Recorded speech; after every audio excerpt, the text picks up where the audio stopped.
I was 15 years old. I came on the train. When I got off the train, I said, nobody told me Washington, D.C. had a top on it. It was just that big to me because I went to school in a one-room schoolhouse and one teacher who taught us from the first to the sixth grade. So when they were teaching the second graders and I was first grade, I already knew what I was supposed to do when I got to second grade. One of the greatest, one of the many greatest things that I am so proud of is that I have 4 degrees. One is the one that I sent my husband to school. The other one I sent my son to college. I sent myself to college.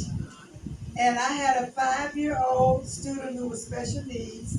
And I followed him from the time he was 5 years old until he graduated from college at Stanford University.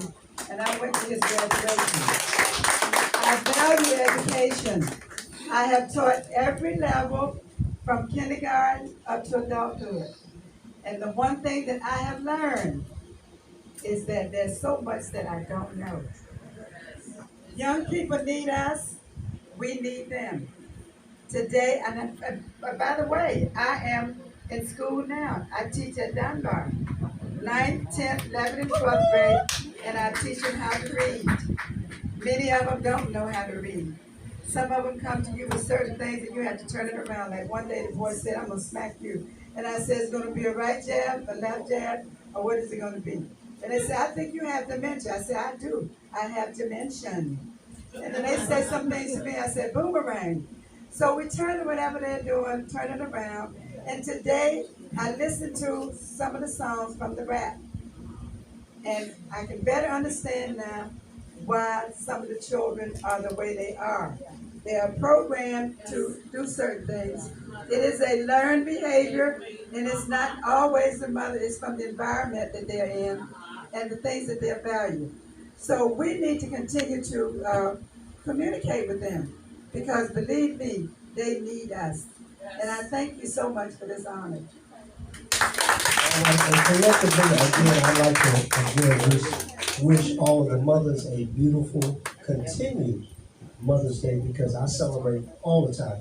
Like Black History, 1 month, 1 day isn't enough for me.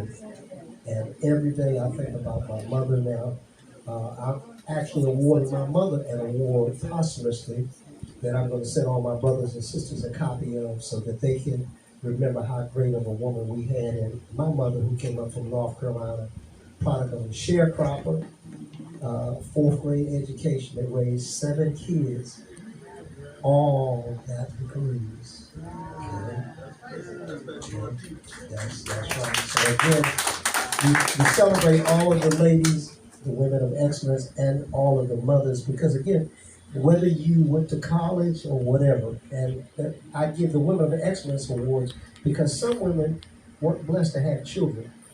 And I think it's real all but a shame that we do not honor women just for being women.